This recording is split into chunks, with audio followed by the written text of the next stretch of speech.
بسم الله الرحمن الرحيم. الرحمن علم القرآن خلق الإنسان علمه البيان. الشمس والقمر بحسبان والنجم والشجر يسجدان.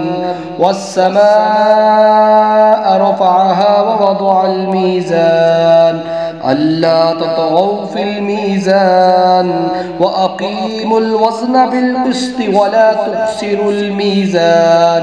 والأرض وضعها للأنام فيها فاكهة والنخل ذات الأكمام والحب ذو العصف والريحان. فبأي آلاء ربكما تكذبان؟ خلق الإنسان من صلصال كالفخار وخلق الجان من مارج من نار. فبأي آلاء ربكما تكذبان؟ رب المشرقين ورب المغربين. فبأي آلاء ربكما تكذبان؟ مرج البحرين يلتقيان بينهما برزخ لا يبغيان. فبأي آلاء ربكما تكذبان؟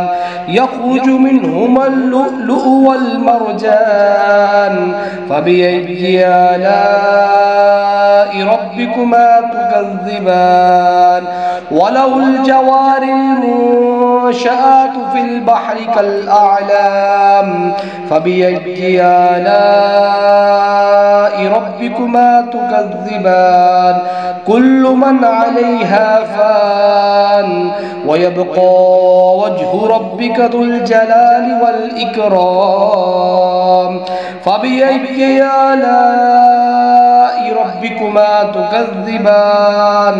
يسأله من في السماوات والأرض كل يوم هو في شأن.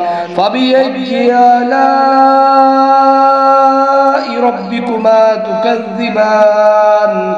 سنفرغ لكم أيها الثقلان. فبأي آلاء ربكما تكذبان؟ يا معشر الجن والإنس إن استطعتم أن تنفذوا من أقطار السماوات والأرض فانفذوا لا تنفذون إلا بسلطان. فبأي آلاء ربكما تكذبان؟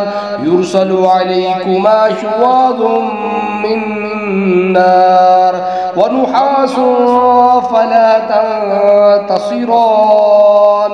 فبأي آلاء ربكما تكذبان؟ فإذا شقت السماء فكانت وردة كالدهان. فبأي آلاء ربكما تكذبان؟